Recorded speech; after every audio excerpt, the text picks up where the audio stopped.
Hello. The next topic from page 87 to 90 is the selective inventory control. 20% of the total stock contributes to 80% of the value. The 20% is very crucial, especially if it concerns the company's production.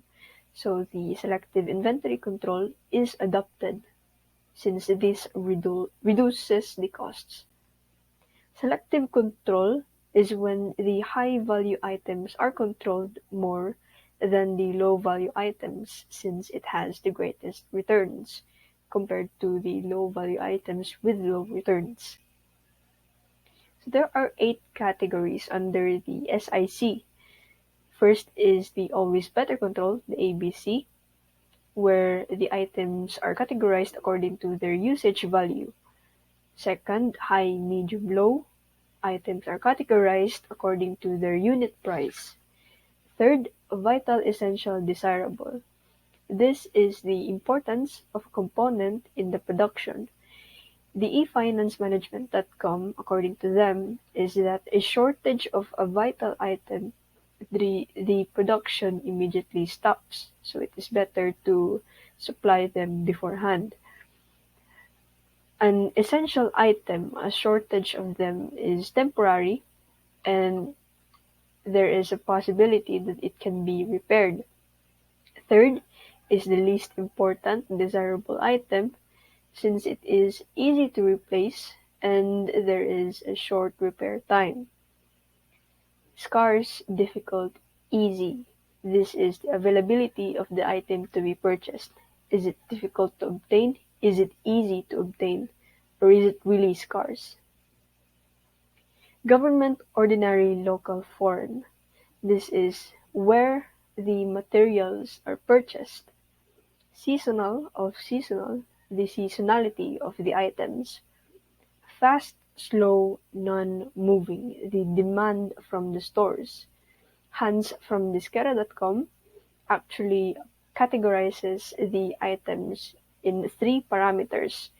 First is the consumption rate, the number of items consumed or demanded in a given time of that certain item.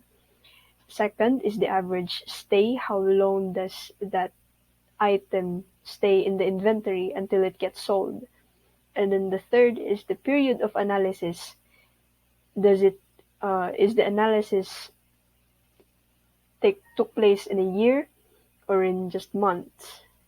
Last is the inventory investment, the XYZ. This actually represents the variability of each item.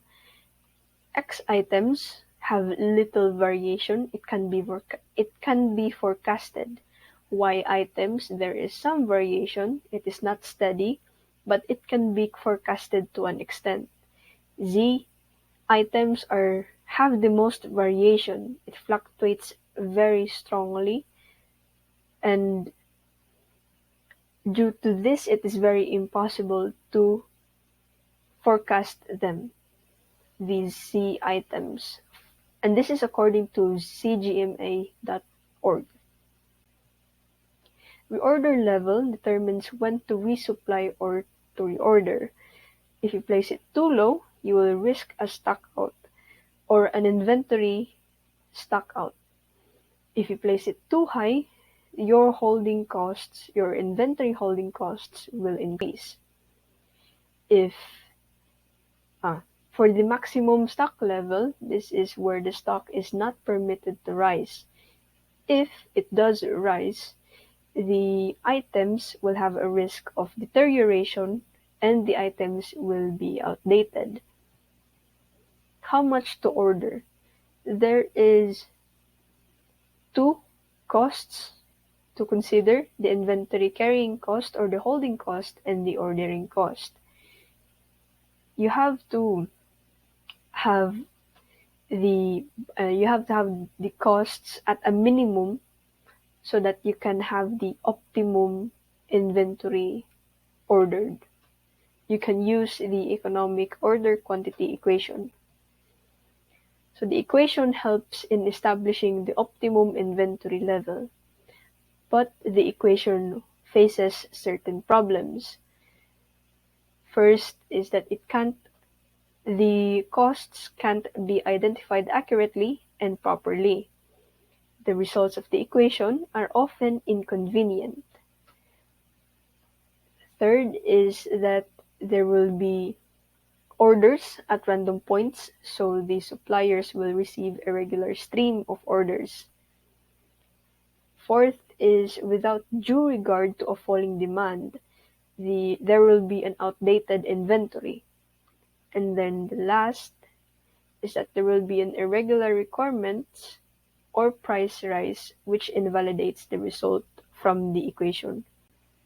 So this is where the human judgment comes in. Variables of the situation, such as volume, rates, discounts, limitation, and etc., are considered or acknowledged, especially in the decision making. And that is all for the selective inventory control. Thank you.